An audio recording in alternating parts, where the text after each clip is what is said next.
Hey, what's going on, guys, and welcome to the Cornerstone Builder. My name is Josh Donnelly, and in today's video, we are going to take a look at fluid scale typography, expound upon that a little bit, and you'll quickly see why this is one of the first things that I do on any build I am working on. So without further ado, let's dive in.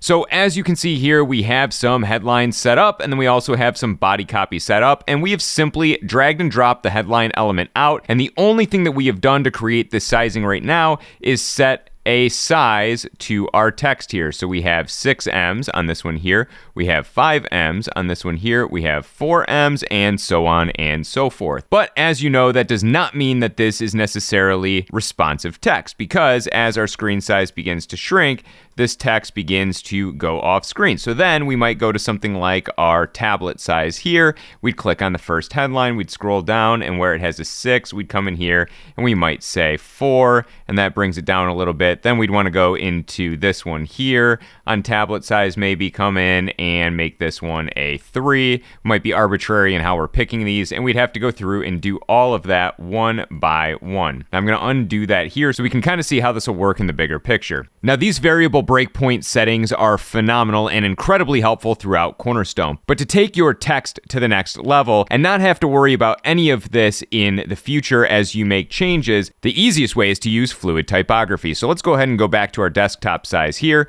We're going to duplicate this section and create one below. And in this one, I'm going to make everything blue so you can easily tell which one is which. All right, there we go. We've magically changed everything to blue. So we have our standard responsive styling up here at the top in orange, and we have our fluid typography down here. So how do we make this fluid? Well, there's actually a phenomenal little tool called fluidtypescale.com. That's fluid-type-scale.com.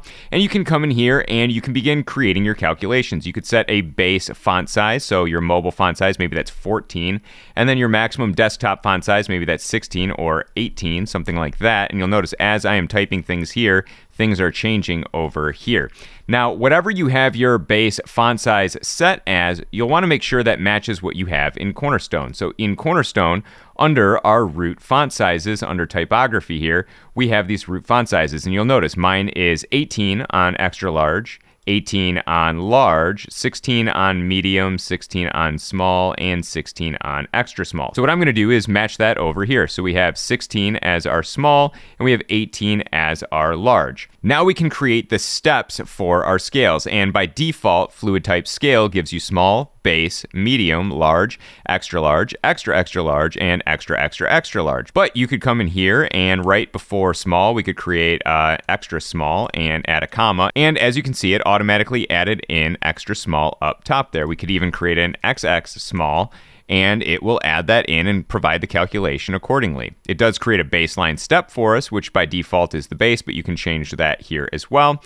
And then you can create a variable prefix. Since we're working in Cornerstone, let's go ahead and just make this CS, so that'll be our variable prefix. And now all of our variables are CS, XXS, XS, small, base, etc. Now, just for the sake of simplicity, let's just go with the default one. So we have small, base, medium, large, extra extra large, and extra extra extra large. And we'll leave everything else the same here. So let's copy this to our clipboard, jump back into Cornerstone here, jump down to our custom code, and in our global CSS, we are going to set a global root. And now this will apply to our whole site. So we'll do : root, open our curly braces, and then simply paste in what we had there from fluid type scale. And you notice we have all of our different steps included here.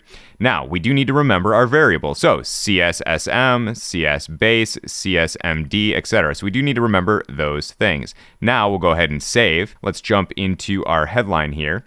And you could set the font size up here with a variable and it will definitely work, but it's also going to add that variable to things like your line height, etc. So if you just want this to apply to the text, the font size itself, we're going to scroll down to the format here, and where we have 6, we're going to add var, and then parentheses, and then we'll type in --CS -XXXL and end our parenthesis.